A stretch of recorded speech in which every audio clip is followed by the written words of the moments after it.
Merhaba arkadaşlar, kanalıma tekrar hoş geldiniz. Bugün sizlerle birlikte yine güzel bir yelek çalışması yapacağız. Yeleğimizi yine hem kız hem erkek bebekler için yapabilirsiniz. Oldukça güzel, oldukça kullanışlı ve yine kalıp gibi duran modellerden bir tanesi. Ben böyle modelleri çok seviyorum açıkçası. Toplayan, elimize düzelttiğimizde şekil veren modellere bakarak bu modeller gerçekten çok daha kullanışlı. Şöyle bakın, hiçbir düzenlemeye gerek yok. Koyduğumuzda kalıp gibi duran oldukça güzel modellerden bir tanesi. Robayı daha önce mutlaka görmüşsünüzdür. Ben de kanalımda anlatımını yapmıştım. Demir yolu ya da yuvarlak roba olarak yapabilirsiniz, bulabilirsiniz. Ama ben yine baştan sona tüm sayılarıyla yeleğimi baştan sona anlatacağım. Yeleğimizin üzerine bu roba oldukça uygun arkadaşlar. Yeleğimiz biraz, yani örgümüz tok bir model. Düz örgüye bakarak arada çünkü haroşalarımız var. Robamız da yine ona bakarak oldukça yine tok bir roba, birbirini gerçekten tamamlıyor. Üzerine düz bir roba tercih ederseniz üstü biraz cansız kalır, altı biraz daha ağır olur. Gerçekten bu robayla güzel bir bütünlük sağladı. Alt modeli böyle parça halinde yeni kanalımda anlatmıştım. Eğer yeni kanalıma henüz abone olmadıysanız, kardeş örgüler örgü modelleri, sadece böyle örgü paylaşımları yaptığım kanalıma da abone olup destek verirseniz sevinirim. Yine küçük anlatımını da orada bulmanız mümkün. Dediğim gibi alttaki model de gerçekten kullanışlı ve çok kolay bir model. 10 ve katları artı 5 ilmek, yine artı 14 ilmek patını ekleyerek sayılarını ayarlıyoruz. Bu şekilde sayılarını ayarlayarak rahatlıkla kurabileceğimiz bir model. Yakamıza 80 ilmek başladık arkadaşlar. Robamız bittiğinde ayrımlarımızı yapıyoruz. O yüzden yakada roba bitene kadar ayrımlara ihtiyacımız olmuyor. Bu da gerçekten, hani örgüye yeni başladıysanız eğer, kolaylık sağlıyor. Çünkü bir kez, yani 3 kez artıyor roba. Gerisini gördüğümüz gibi örmeye devam ettiğimiz yine kolay bir roba ile başlayıp yeleğimizi tamamlayacağız. Ben pembe ile ördüm. Şu an beyaz ile öreceğim. Beyaz ile ördüğümüzde yani cinsiyeti belli olmayan bir bebeğe örüyorsanız eğer, beyazla ördüğünüzde her iki cinsiyete de uygun olacaktır. Dilerseniz beyazla da örebilir, yine hani belli bir cinsiyete örüyorsanız istediğiniz renklerde örebileceğiniz hem kız hem erkek bebek yeleğimiz. Şimdi şişimize normal ilmek atma yöntemiyle 80 ilmek atarak modelimize başlayalım.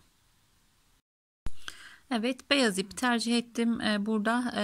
Bu yeleğimi Kartopu Baby One ile ördüm arkadaşlar. 2 ipten artan ipim bu kadar. Yaklaşık 1,5 yumağda ihtiyacımız var. Renk kodu 782. Eğer bu renkten örmek isterseniz bu şekilde Kartopu Baby One 782 renk kodu. Şimdiki yeleğimi ise Elite Baby ile öreceğim. Bakalım, aradaki farkı da birlikte görmüş oluruz arkadaşlar. Elite Baby biraz daha kalın bir ip. Ben şimdi 3 numarayla öreceğim ama 3,5 numarayı da kaldırıyor. Aynı ipleri farklı şişlerle ördüğümüzde de yine farklı ebatlar elde edebiliyoruz. Şimdi bu şekilde örgümüze başlıyoruz. 3 ya da 4 diş, yani ben 4 diş ördüm. 4 diş haroşamızı öreceğiz. Sonrasında artırmalara geçerek robamızı örmeye devam edeceğiz. Şimdi bu şekilde başlayalım. Haroşamı örmeme gerek yok. 4 diş haroşamı örüp geliyorum. Evet, 4 diş haroşamı tamamladım arkadaşlar. Arkada dönüşte iliğimi açtım. Şöyle göstereyim. 4 ilmek ördüm, bir tane artırdım. 2 ilmeği birlikte alarak sol tarafta ilk iliğimi açtım. Kız ve erkek ilik yeri değişiyor ama ben bebek örgülerinde çok dikkat etmiyorum arkadaşlar. Çünkü elimin alıştığı yön dışında açtığımda ilik açmayı unutuyorum. O yüzden sol tarafta hepsini açıyorum. Siz dikkat edebilirsiniz kız ve erkek iliğine. Şimdi robamızı örmeye, artırmaya başlayalım. Oldukça kolay bir roba. 3 kademeden oluşuyor. 3 şekilde artırıyoruz ama bir kez artırdığımız için artırma takibi yapmıyoruz. O yüzden biraz kolay bir roba oluyor. Şöyle biraz görüntümü netleştireyim. 2, 4, 5, 6, 7. 7 kenar patımı ördüm. 1 dola, 2 ters olarak artırmama başlıyorum. 1 doladım, 2 ters, 1 dola, 2 ilmek ters. doladım, 2 ters dola, 2 ters. Burada hiç ilmek atlamadan bir dola, 2 ters şeklinde 7 ilmek kalana kadar örüyoruz. 80 ilmek başlamıştık robamızı. Bu robamızda diğer robalar gibi ayrım yapmıyoruz. Robamız bittiğinde toplam ilmeklerimizi hesaplıyoruz. Ona göre birlikte bir ayrım yapacağız.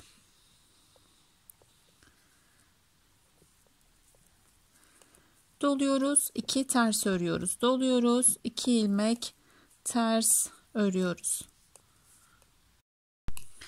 Evet, dolayıp 2 ters örmeye ben biraz devam ettim.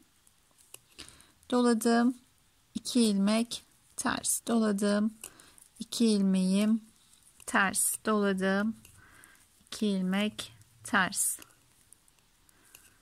Oldukça kolay yapılan robalardan bir tanesi. Ahududu modelinin altına da çok yakışıyor. Pardon, üzerine de çok yakışıyor arkadaşlar. Tok bir roba. Ahududu modeli de biraz ağır bir model. Birbirini tamamlıyor. Yine birçok yerde kullanabileceğiniz güzel bir model. 2, 4, 6, 7. 2 ilmeğimi ördüm. 7 kenar patım kaldı. Artırarak başlamıştım. Artırarak bitiriyoruz arkadaşlar mutlaka. Normalde farklı bir model yapıyor olsak başta artırdıysak sonda artırmıyoruz ki ilmek sayısı dengelensin. Ama burada başta artırarak başlıyoruz. Sonunda da artırarak bitiriyoruz. Sonrasında 7 ilmek haroşamızı örüyoruz. Arka sıramıza geçtik. Öncelikle 7 kenar patımı örüyorum. Haroşa örgü olarak 2, 4, 6, 7. Artırdığım ilmeğe geldim. Artırdığım ilmek ters. Ters ördüğüm 2 ilmek arka sırada düz. Yani bir ters, 2 düz. Öndeki sıranın tam tersi arkadaşlar. Artırdığım ilmeğim ters. Diğer 2 ilmeğim düz. Bir ters, 2 düz. Tamamen ters işlem yapıyoruz arka sırada. 2 ters, 1 düz. Hızlıca örüyorum. Yani söylemlerimle bile yapılabilecek bir şey. O yüzden hani hızlıca ördün, geçtin, anlamadım denilecek bir durum yok. 2 düz, 1 ters, artırdığımız ilmek ters, diğer ilmeklerimiz düz arka sırada. Bir ters, 2 düz. Bu sırayı düzgün kurduysanız eğer sonraki sıraları ilmeklerimizi gördüğümüz gibi örmeye devam edeceğiz. Çok da çabuk ilerleyen bir roba. Büyük keyifle yapılacak. Bazen yarım günde hani oturuyorsanız eğer yarım günde bir oturmada bile bazen bitebiliyor. Daha küçük sayılarda başlarsanız tabii ki çok daha çabuk kolaylıkla bitecektir. Evet, yine ben biraz ilerlettim, örmeye devam ettim. 2 düzüm, 1 ters, 2 düz, 1 ters,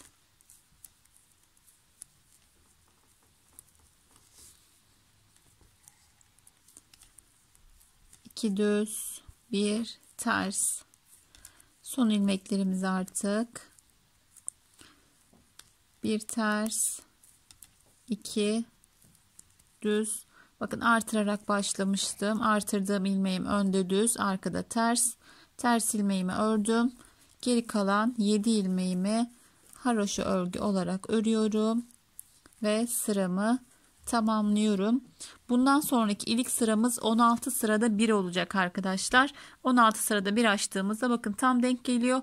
Ya da çok sık koymak istiyorsanız eğer 12 sırada koyup 6 ilik de yapabilirsiniz. Ben 5 ilik açtığımda bu yeleğimde 16 sırada denk geldi. Şimdi tekrar robamızın ön sırasına geldik. Artık artırmamızı yaptık. İlmeklerimiz de belli zaten. Şöyle bir başlangıç yapacağım. Ve ben robamın ilk kademesini örmeye devam edeceğim. 7 kenar patımı 2, 4, 6, 7. Öncelikle 7 kenar patımı örerek başladım. Bakın artırdığım ilmeğim düz. Diğer 2 ilmeğim ters. 1 ilmek düz. 2 ilmeğim zaten başlangıçta da bunları ters örmüştük. Bir tane artırmıştık. Artırdığım ilmeğim düz. Diğer 2 ilmek ters. 1 düz, 2 ters.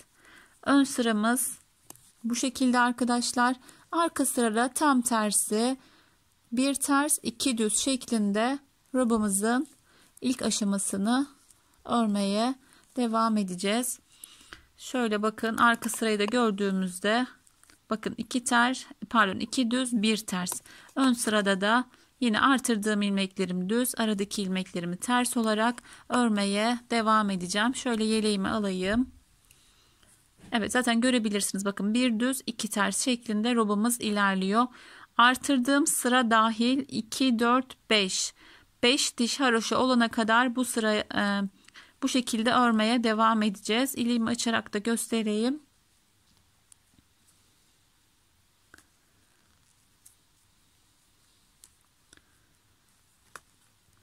Bakın şurada biz artırmaya başlamıştık. Onunla birlikte saydığımızda 1, 2, 3, 4, 5. 5 dişten sonra yine 3 diş haroşa örüyoruz arkadaşlar. Buraya kadar örmeye devam edelim. Burada da şimdi görebilirsiniz. Bak 4 dişten sonra ikinci sıramızı örüyoruz. Burayı 5 diş olana kadar ön sırada 2 ters 1 düz, arka sırada 2 düz 1 ters şeklinde örmeye devam edelim. Evet, robamın birinci kademesini tamamladım arkadaşlar. Birlikte artırmaya başlamıştık ve bir sıra örmüştük. İkinci sırayla ben ilerlemeye devam ettim. Bakın yaka haroşasından sonra 2, 4, 5. 5 sıra ördükten sonra 3 sıra haroşaya çevirdim tüm ilmeklerimi. 3 diş haroşamı ördüm. Şimdi tekrar ikinci bir artırmaya geçeceğiz. Aslında çok bir değişiklik yok ama ben bir kademe daha göstereceğim. Aklınıza soru işareti kalmasın. Sonrasında robamı bitirene kadar örmeye devam edeceğim. Yine öncelikle 7 kenar patımızı haroşa örgü olarak örüyoruz. 2, 4, 5, 6, 7. Yine burada olduğu gibi bir dola 2 ilmek ters, bir dola 2 ilmek ters, bir doladık 2 ilmek ters, bir doladık 2 ilmek ters. Aynı şekilde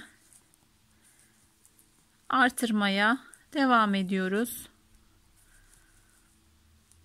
Burada dikkat etmemiz gereken arada bir ilmek ya da artırmayı yapmayı unutursak yanlışlık yapmış oluruz. Onun dışında oldukça kolay bir artırma ve roba. 2 ilmek ters örüyoruz. 1 ilmek artırıyoruz. 2 ilmek ters örüyoruz. 1 ilmek artırıyoruz. Ben biraz örmeye devam ediyorum. Evet, artırmaya devam ettim. İlmek sayımız arttığı için sonuna kadar yapmadım. Yani baştan sonra video olarak göstermedim. Yine ilk zaman yaptığımız gibi 7 ilmek kalana kadar bir artırıyoruz. 2 ilmek ters örüyoruz. Bir artırdık. 2 ilmek ters ördük. 2, 4, 6, 7. 7 kenar patımız kaldı. Son ilmeğimiz artarak bitiyor ve sıramızı tamamlıyoruz. Robamız kolay ve detaylı bir anlatım gerektirmediği için hızlı anlatıyorum arkadaşlar. Bakın beyazda da gerçekten çok şık ve gösterişli bir roba oluyor. Dediğim gibi daha önce yine aslında yapmıştık. Arka görünümü de bu şekilde 2 düz 1 ters. Ön görünümü de tam tersi. Selanik modeline de benziyor arkadaşlar. Şöyle bakıldığında Selanik de zannedebilirsiniz. Yine arka sıraya geçtiğimizde aslında biliyoruz, yani dediğim gibi Aynısı birebir 2, 4, 6, 7. Artırdığım ilmeğim arkada ters. Diğer 2 ilmeğim düz. Artırdığımız ilmek ters. 2 ilmek düz. 1 ters, 2 düz. Yine burayı da aynı şekilde devam ediyoruz. Ön yüze geldiğimizde artık bak diğer ilmeklerimiz zaten belli ters. Artırdığımız ilmek düz şeklinde devam edecek. Aynı şekilde 3 kademeye robamızı tamamlayacağız arkadaşlar. Bir sonraki artırmada sona tek ilmek geliyor. 2 ters yapmamız gerekirken bir ters denk geliyor arkadaşlar. Aradan gizli artırma yaparak burayı çift ilmek yapıp son ilmeğimizi yine aynı şekilde tamamlıyoruz. Bende de o şekilde denk gelmişti. Muhtemelen yine aynı şekilde denk gelecek. Robamızı 3 kademeye tamamlıyoruz. 3 diş haroşamızı örüyoruz. Ön sırasını örüp arka sırasında roba ayrımlarımızı yapacağız. Şimdi oraya kadar robamızı aynı şekilde örmeye devam edelim. Evet arkadaşlar, robayı bitirene kadar örmeye devam edecektim ama son artırmamı da göstermek istedim. İlk ikisinde tam denk geliyor sayılar. Burada bakın 2 tane ördüm. Bir tane doladım. 2, 4, 6, 8 ilmeğim var. Yani burada 2 ilmeğim olması gerekiyor. Tek ilmek denk geliyor. Öyle olduğu zaman da bakın şuradan ilmek takıyoruz. 2 ilmek olarak ördürüyoruz. Sonrasında artırıyoruz. Başta ve sona düz ilmeğimiz olması gerekiyor. Yani başta da artırıyoruz. Sonra da artırarak bitirdiğimiz için tek ilmek geldiğinde bu şekilde bir tane gizli artırma yaparak artırma sıramızı tamamlıyoruz. Şöyle görebilirsiniz. Bakın artırdığım ilmek 2 ilmek, artırdım 2, son olarak artırdım 7 ilmeğimi örerek artırma sıramı tamamladım. Yine robamızı bitirene kadar aynı şekilde örmeye devam edelim. Evet arkadaşlar, robamız tamamlandı. 3 kademede aynı şekilde artırmaya devam ettik ve gerçekten oldukça güzel bir roba elde ettik. Şimdi robamızda toplamda 243 ilmeğimiz var. Önler 36, arka 65, kollarda da 53 ilmek var. Toplamda 243 ilmek. Şimdi birlikte dilerseniz ayrımlarımızı yapalım. Bu tür sonradan ayırdığımız robalarda farklı ilmek elde eden arkadaşlar oluyor. Verdiğim sayılara eşit miktarda dağıtarak kalan ilmeklerini o şekilde ayarlayabilirsiniz arkadaşlar. Yorum bırakıyorsunuz. Bazen çok yardımcı olamayabiliyorum. Çok fazla yorum geliyor. Sadece bu videoya gelmediği için. Öyle olduğu zaman yani 243 değil de 253 ilmek elde etmişsinizdir. Bunları beden ve kollara dağıtarak hani verdiğim sayılar üzerinden ayarlama yapabilirsiniz. Şimdi sayalım. 2, 4, 6, 8, 10, 12, 14, 16, 18, 20, 22, 24, 26, 28, 30, 32, 34, 36 ilmek. İşaretleyicimi takıyorum. Kolumuz için 53 ilmeğe ihtiyacımız var. 2, 4, 6, 8, 10, 12, 14, 16, 18, 20, 22, 24, 26, 28, 30, 32, 34, 36, 38, 40, 42, 44, 46, 48, 50 ve 53 ilmek. Yine işaretleyicimizi takıyoruz.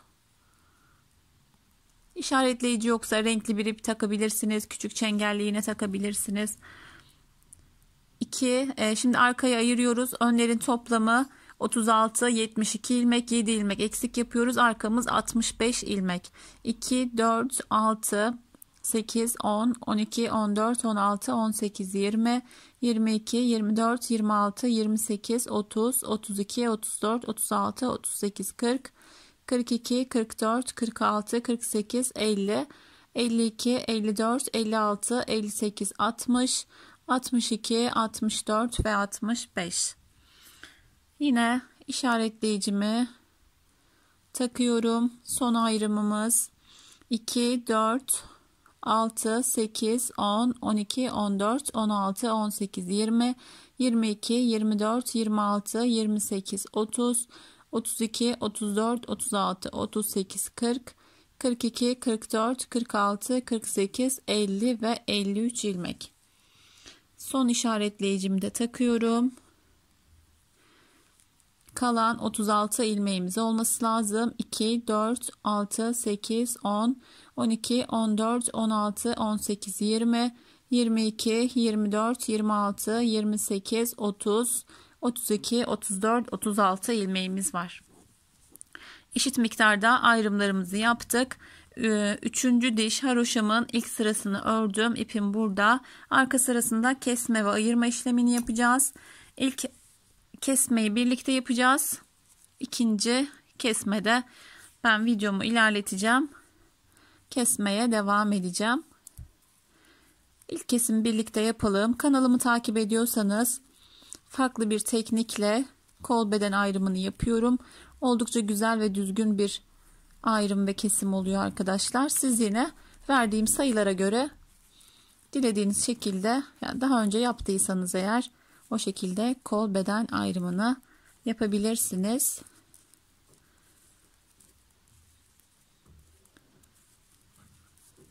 Şimdi öndeki ilmeklerimi örüyorum. Koldaki ilmeklerimi de öreceğim. Mavi işaretleyecek kadar örmeye devam ediyorum. Evet, kolumuzu ve önümüzü ördük. Şöyle mavi ayrıcıma kadar geldim. Burada geri dönüyoruz arkadaşlar. Bakın haroşamızın arka sırasındayız. Öndeki 36 ilmeğimizi, koldaki 53 ilmeğimizi ördük. Geri döndük. Dediğim gibi daha önce takip ettiyseniz eğer bu şekilde kesme işlemini görmüşsünüzdür. Geri döndük. Burada koldaki ilmeklerimizi klasik kesme yöntemiyle kesiyoruz. Siz farklı şekillerde de kesebilirsiniz. Tırtıklı kesme tekniği yine göstermiştim kanalımda. Tercihen o şekilde de kesebilirsiniz. Ben işte 2 ilmeğimi örüyorum birlikte. Ördürdüğüm ilmeği geri takıyorum. Aynı şekilde kesme işlemime devam ediyorum. Koldaki 53 ilmeğimi kesiyorum. Saymanıza gerek yok, ayracımız var. Oraya kadar keseceğiz. Ayracınız yoksa tabii ki sayarak önde 36 ilmek kalana kadar kesmeye devam edeceğiz. Evet, şöyle birkaç ilmeğim kaldı. Ben kolumu kesmeye devam ettim. Yine kol kesiminde esnek bir kesim yapmaya özen gösterelim arkadaşlar. Çok bol yaptığımızda da böyle ilmekler kabarık durur, yani güzel durmaz. Çok gergin yaptığımızda kol esnemez. Bu da çok kullanışlı olmaz kol kesimi dar olursa. Normal orta bir kesimle, yani çok gerdirmeden ya da çok bol bırakmadan rahat bir kesim yaparak kolumuzu kesiyoruz. Burada bakın bir ilmeğim daha var kesmem gereken. Bura 36, bunu da eklersek 37 ilmek oluyor. O yüzden son ilmeğimizi de kesiyoruz. Şişimizde 36 ilmeğimiz kalıyor. Şimdi modeli başında söylemiştim arkadaşlar. 10 ve katları artı 5, yani bir örnek yapacaksanız 10 artı 5 15 ilmek, yani şu şekilde yapmanız gerekiyor. Üzerine pat ilmeklerini ilave edersek bizim toplamda 149 ilmeğe ihtiyacımız var. Daha büyüğünü yapmak isterseniz 159, daha küçüğünü yapmak isterseniz 139 ilmek olarak patlar dahil sayınızı ayarlayabilirsiniz. Bizim yeleğimiz 149 ilmek. Şimdi önler ve arkaları birleştirdiğimizde 137 ilmeğimiz var. 6 12 ilmek daha ilave ederek 149 ilmeğe tamamlıyoruz. Kol altında 6'şar ilmek artırmamız gerekiyor. Şimdi artırmamızı yapacağız.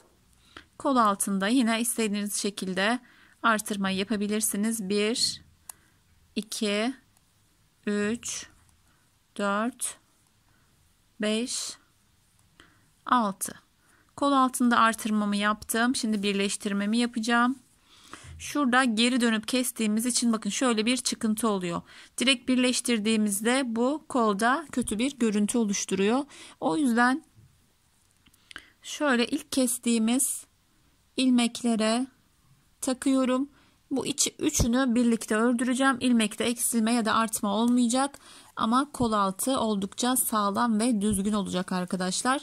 Hem buradaki çıkıntıyı kapatıyoruz bu şekilde, hem de tek ilmek ördüğümüzde kol altı geçişlerinde şu ilmek uzama yapıyor. Bu da çok sağlıklı ve kullanışlı olmuyor. 6 ilmeğimi artırdım. Buradan ilmeklerimi taktım. Üçünü birlikte ördüreceğim. İlmeğim ne eksilecek ne de azalmış olacak. Şöyle gerdirdim. Bir ilmek daha ilave ediyorum. Sonrasında bakın tekrar geri dönüyoruz. Burada devam edebilirsiniz ama kol altında hemen örnek kurmamız gerektiği zaman burayı henüz işlemediğimiz için model kuramıyoruz. O yüzden şimdi böyle geri döndük. Bu gerçekten çok güzel oluyor kol altlarında arkadaşlar. Düz örecekseniz eğer sorun değil. Buradan artırıp devam edebilirsiniz. Zaten düz öreceksiniz. Ama böyle model kuracaksanız eğer kol altında 1-2 sıra ilerlemiş olursa çok daha düzgün oluyor. Şimdi artırdığım ilmeklerimi ördürüyorum. Bakın kol altı gerçekten oldukça sağlam ve muntazam görünüyor. Bu şekilde yaptığımızda. İşte 6 ilmeğimi ördürüyorum. İlk sırayı biraz örmek zordur. Şöyle biraz zorlanarak örebilirsiniz.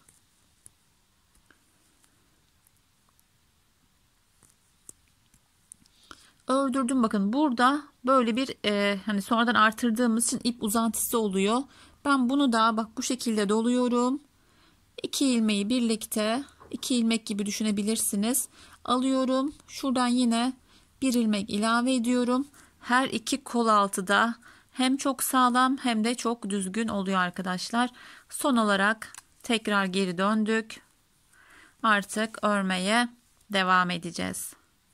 Karışık gelebiliyor ilk başta ama benimle birlikte yaparsanız hiç sorun olmayacaktır arkadaşlar. Ve kol altlarınız çok daha düzgün olacaktır. Bir sırada hem kol kesiyoruz hem artırıyoruz hem de artırdığımız yeri 2 sıra örmüş oluyoruz arkadaşlar. Şimdi devam edelim örmeye. Şöyle birkaç ilmek daha aldıktan sonra göstereceğim. Buraya bakın hemen aslında haroşamızın 3. sırasını bitiriyoruz ama burada da bir anda kestik, artırdık. Bakın oldukça örgümüzde de bütün yani burada ileri geri gittik geldik ama kol altı çok düzgün oluyor bu şekilde. Şimdi diğer kolumuzu da yine aynı şekilde keseceğiz. Şöyle göstereyim, ben kesmeye devam edeceğim. Arkayı örüyoruz. Diğer kolu da örüyoruz. Sonrasında dönüp aynı şekilde kesme işlemini yapıyoruz. Artırıyoruz, birleştiriyoruz. Artırdığımız ilmeği örüp geri gelerek satır başına kadar geliyoruz. Sonrasında modelimizi kuracağız. Robamızın kol ayrımlarını da tamamladık. Her iki kolumuzda. Diğer kolumu da söylediğim ve gösterdiğim şekilde kestim. Şimdi gelelim modelimizin kurulumuna. Sayımızı ayarladığımız için oldukça kolay olacak. Ekstra artırma ya da kesme gerekmeyecek. O yüzden mutlaka bir yere deneyimliyorum arkadaşlar. Eğer yeni ördüysem eğer modelde yeni yaptıysam mutlaka her modelde ilik aralığı fark ediyor. Enindeki ilmek fark ediyor. Bazen 149 ilmek yani model yapıyorsunuz. Daracık bir yelek oluyor. Bazen de daha az bir sayıda yelek yapıyorsunuz. Bundan daha geniş de olabiliyor. O yüzden her yelek için her ip için ilmek sayısı farklıdır. O yüzden ayarlayıp birlikte uyguluyoruz. Şimdi 7 kenar patımı ördüm. 5 ilmek düz örüyorum. 2 3 4 5 5 ilmek ters 1 2 3 4 5 5 ilmek ters ipimi aldım, düzüme geçtim. 1 2 3 4 5. Yani özetleyecek olursak kenar patlarımız hariç 5 düzle başlıyoruz. Sıra sonuna kadar aynı şekilde 5 ters 5 düz örerek devam ediyoruz. 5 düzümü ördüm. 2 3 4 5 geçirdim düz yönüne. 1 2 3 4 5. Sadece düz örgü olduğu için hızlıca geçiyorum arkadaşlar. Sıra sonuna kadar birlikte devam edeceğiz. 2 4 5 1 2 3 4 5 5 düz 5 ters ile devam ediyorum. 1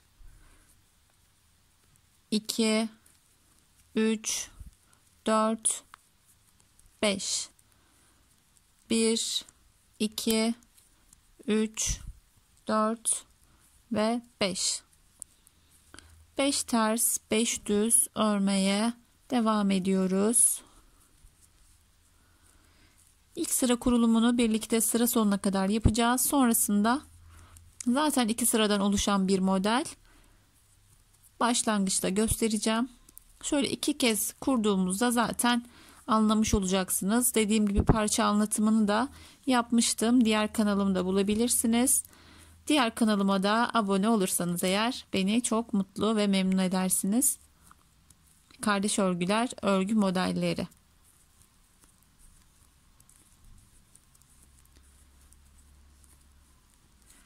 Bir, 2, 3, 4, 5. Konuşurken inşallah eksik ya da fazla yapmamışımdır. Örmeye devam ediyorum. Varsa da eğer sıra sonunda düzeltirim.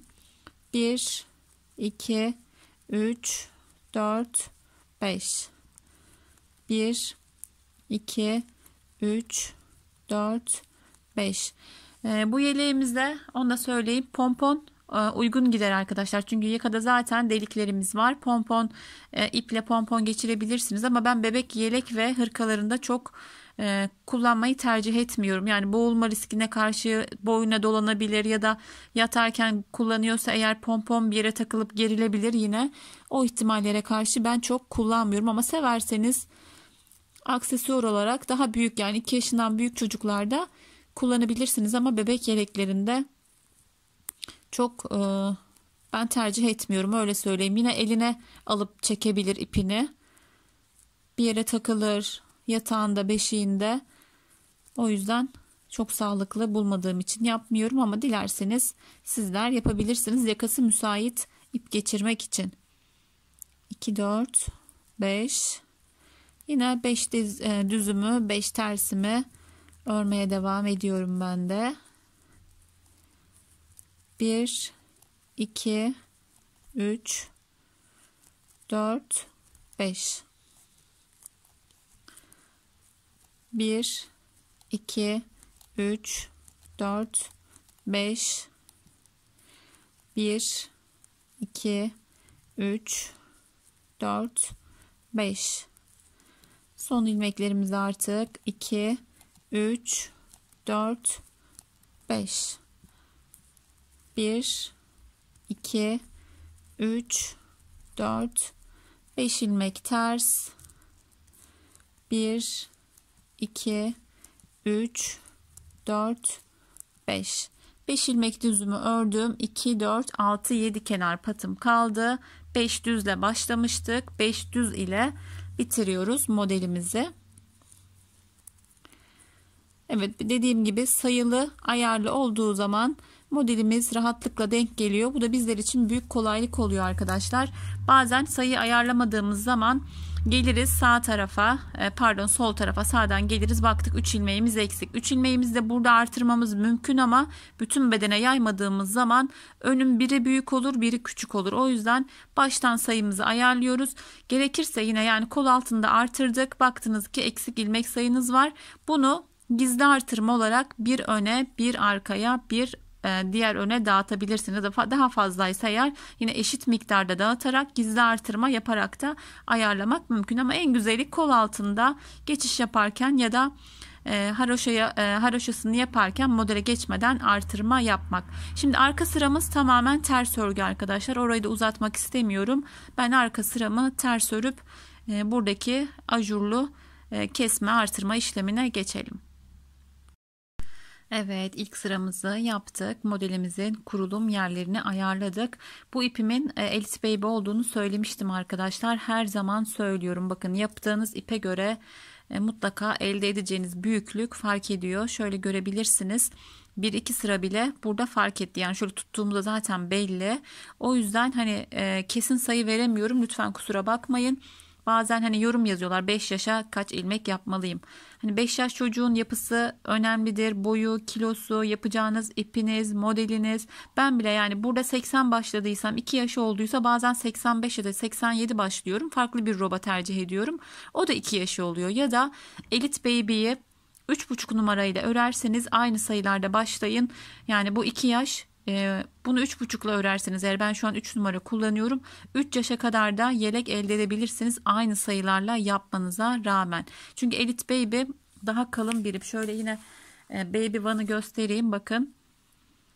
Şöyle görebiliyorsunuz. Yani üzerindeki gramajları, metreleri aynı görünüyor etiketlerine baktığınızda, ama aradaki farkı görebilirsiniz. 3,5 numarayı da kaldırıyor ama ben biraz cıvık geldiği için hani örgüsünü çok hoşlanmıyorum çok kalın iple ördüğümüzde, ama hırka örüyorsanız Elite Baby ile 3,5 numarayla rahatlıkla örebilirsiniz. Hatta hani yeleklerinizi Baby One ile örün, hırkalarınızı Elite Baby ile örün. Hem kalın hem tok hem de daha çabuk ilerlemiş olur. Bunları da söyledim yeri gelmişken. Şimdi modelimizin ikinci sırasıyla devam edelim. İlk sırası kabul edersek bunu, ikinci sırasını yaptığımızda modelimizi zaten anlamış olacağız. Aynı şekilde devam edecek sonrasında. Yine hemen 7 kenar patımı haroşa örgü olarak ördüm. 2, 4, 6, 7. Bir ilmek doluyorum. Bir ilmek ters örüyorum. Üçünü birlikte alıyorum. Sonrasında bir ters, bir dola. Buradaki 5 ilmeğim değişmiyor. Yine 1, 2, 3, 4, 5. 5 ters olarak ördüm. Burada ters ördüğümü arkada da ters örüyorum arkadaşlar. Arka sıralarımız tamamen ters örgü. Eğer burayı ters örüp arkada düz örüyorsanız buradaki ilmek ters olur ve yeleğiniz toplar. Bu hataya düşmeyin. Daha önceki yaptığım modellerde haroşa kısmını düz ören arkadaşlar olmuş. Yani önden ters, arkadan düz örmüşsünüz. Bu da yani haroşa değil de ters örgü olur ve model toplar. Yine bir artırdım. Düz ördüğümüz 5 ilmeğe geçtik. Bir düz, üçünü birlikte alıyoruz.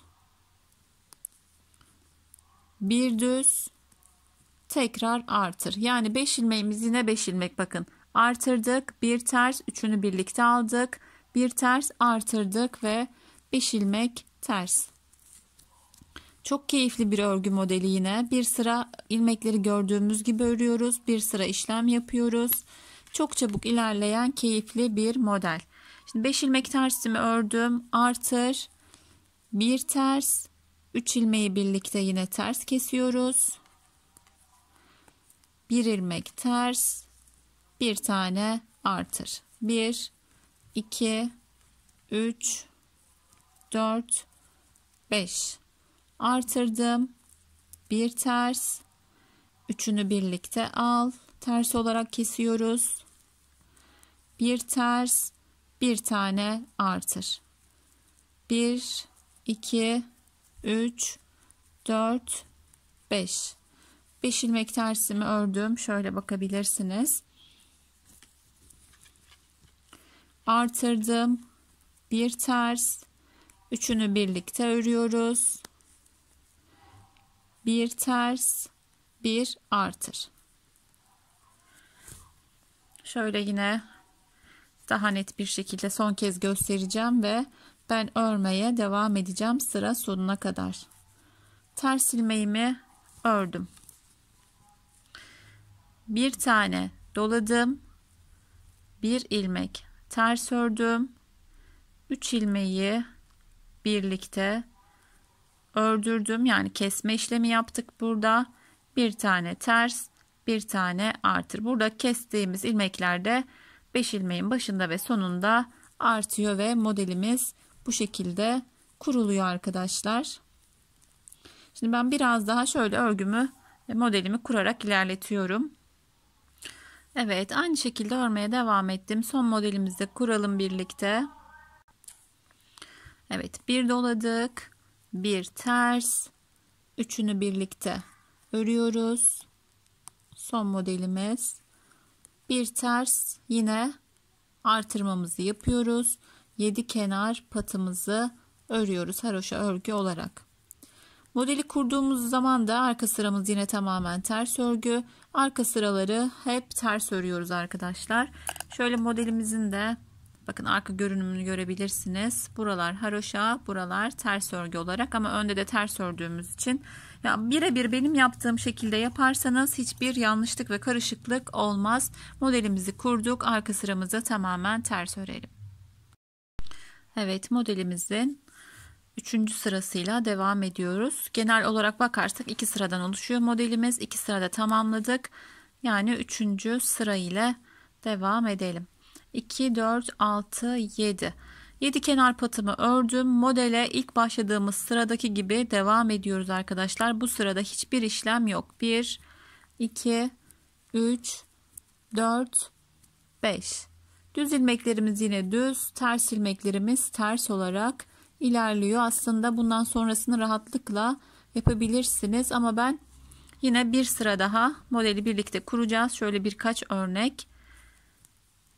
Şimdi bu sıramız bu şekilde. Dediğim gibi ilk yaptığımız gibi bir sıra 5 düz 5 ters ördük. Sonraki sırada artırdık. Bir ters, üçünü birlikte ör, bir ters, yine artırarak devam ettik. Bu sırada yine başa döndük. 5 ters 5 düz. Zaten yerleri artık belli. Bakın terslerimizi ördükten sonra artırdığımız ve kestiğimiz ilmekler de bu sırada düz olarak ilerliyor. Bu şekilde sıra sonuna kadar örelim. Arka sıramızı yine ters örüyoruz tamamen. Sonra yine ikinci kuruluşa bir başlangıç yapalım. Sonrasında boy ölçülerini vererek ben videomu sonlandıracağım. Şimdi örmeye devam ediyorum. Evet, düz sıramızı da ördükten sonra modelimiz az çok belli olmaya başladı. Şimdi ikinci kez şöyle birkaç modelde kuralım. Sonrasında dediğim gibi hani çok fazla anlatmaya gerek yok. Aynı şeyi tekrarlıyoruz zaten. Sizler rahatlıkla devam edebilirsiniz. Yine 7 kenar patımı örerek başlıyorum. 7 kenar patımı ördüm. Bir dola, bir düz, 3 ilmeği birlikte al. Bir ters, bir dola. Burada pardon, bir düz diyerek başladım sanırım. 7 kenar patımızı örüyoruz. Bir dola, bir ters, üçünü birlikte ör, bir ters, bir dola. Tekrar aradaki ilmeklerimiz zaten hep 5 ters olarak ilerliyor. Orada hiçbir işlem yok. Geldik yine model kurulum yerine. Bir doladım, bir ters, üçünü birlikte alıyoruz. Bir ters, yine bir artır. 1, 2, 3, 4, 5. 5 ilmeğimizi ördük. Bir dola, bir ters, 3 ilmeği birlikte al. Bir ters, bir artır. Modelimiz bundan ibaret arkadaşlar. Bir sıra ilmekleri gördüğümüz gibi düz ve ters olarak örüyoruz. Bir sıra artır, ters, üçünü birlikte al, ters, artır. 5 tane ters yine aynı şekilde devam ediyor. Son bir kez daha yapalım. Artırmıştım. 1, 2, 3, 4, 5. Artırdım. Bir ters, üçünü birlikte ör, bir ters, artırdım ve model tamamlandı. 5 ilmeği ters örerek ilerliyoruz. Bakın beyaz renkte de oldukça zarif ve güzel olacak arkadaşlar. Böyle dediğim gibi beyaz renkte örüyorsanız eğer, henüz doğmamış bir bebeğe örüyorsanız kız ve erkek bebek için uygun olacaktır. Diyelim ve modelimi kenara bırakayım. Boy sayısını da vereyim arkadaşlar. İlik olarak hesaplarsanız 16 sırada bir ilik açıyorduk. Son iliğimizi açtıktan 3 sıra sonra modelimizi bitirip tercihe göre 5 ya da 6 diş haroşamızı yaparak yeleğimizi tamamlıyoruz. Şöyle haroşalardan sayarsak da model olarak 1, 2, 3, 4, 5, 6, 7, 8, 9, 10, 11, 12, 13, 14, 15, 16, 17, 18, 19, 20 ve 21 örnek olarak da sayınızı yapıp yeleğinizi tamamlayabilirsiniz. Gerçekten beğeneceğinizi düşündüğüm güzel bir model oldu arkadaşlar. Sizlerle de paylaştım ve anlatmaya çalıştım.